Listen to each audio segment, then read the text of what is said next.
पूर्व बाल्यावस्था एवं परिचर्या एवं शिक्षा। पूर्व बाल्यावस्था परिचर्या एवं शिक्षा। है ना, उसकी यूनिट फर्स्ट है। यस तो मैम। हम देख रहे हैं ECCA के उद्देश्य। ठीक है, क्या उद्देश्य है इसके? ECC जैसे कि नाम से ही क्लियर है कि पूर्व बाल्यावस्था की बात चल रही है। Yes ma'am. हमें क्या देखना है?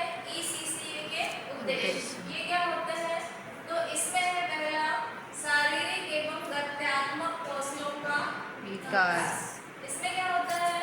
जब बच्चा जन्म लेता है ना, या जब थोड़ा बड़ा हुआ 2-3 माह का, 6 माह का, तो सबसे पहले इसको देखा होगा कि जैसे ही बच्चा जन्म लेता है एकदम रोने की आवाज शुरू होती है ना, उसका जीवन गाथा कहाँ कहाँ इस तरह से होता है।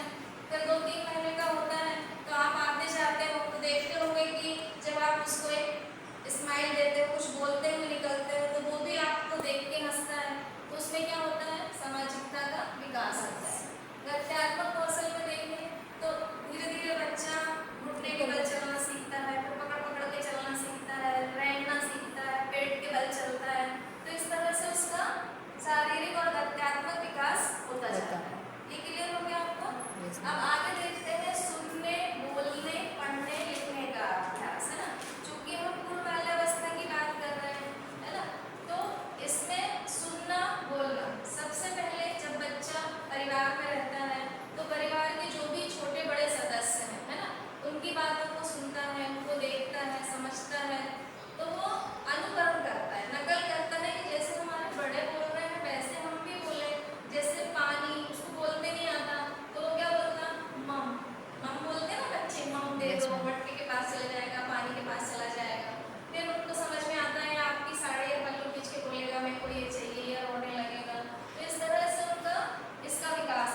करना कैसे। जैसे बहुत से लोगों की आदत होती है कि मैं अभी बोर्ड में ऐसा लिख रही हूँ, थोड़ा सा ध्यान दें, एकदम ताजा उदाहरण देखते हैं। जैसे मैंने बोर्ड में इस स्ट्रक्चर से बनाया, तुम सभी बच्चों को भी बोलोगी कि आप लिख लो, तो आपके लिखने के तरीके अलग अलग होंगे। हो सकता है आप सेम टू सेम ऐसा ही लिख लो, या फिर आप आपके तरीके से लिखो, दूसरा स्ट्रक्चर बना के लिखो, ऐसा भी हो सकता है। तो नए नए तरीकों से, है ना, नए नए तरीकों से नई नई चीज़ों को बहुत अच्छे तरीके से प्रस्तुत करना किसमें आ जाता है, ये सृजनात्मकता। फिर आता है शिष्टाचार।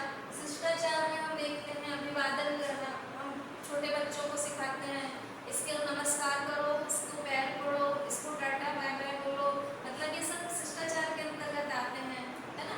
तो ये चीज़ें हम शिष्टाचार के अंतर्गत सिखाते हैं कि किसको कब किस टाइम पे कहाँ पे अभिवादन करना है। जैसे हम बोलते हैं ना गुड मॉर्निंग, नमस्कार, सुप्रभात, कुछ इस तरह से, तो किस टाइम पे क्या बोला जाता है, कौन कौन से टाइम पे क्या बोलना है, ये धीरे धीरे हम सब बच्चों को सिखाते हैं, ठीक है। तो ये सब चीज़ें हमारे किसके अंतर्गत आ जाती है, ECC के अंतर्गत, ठीक है।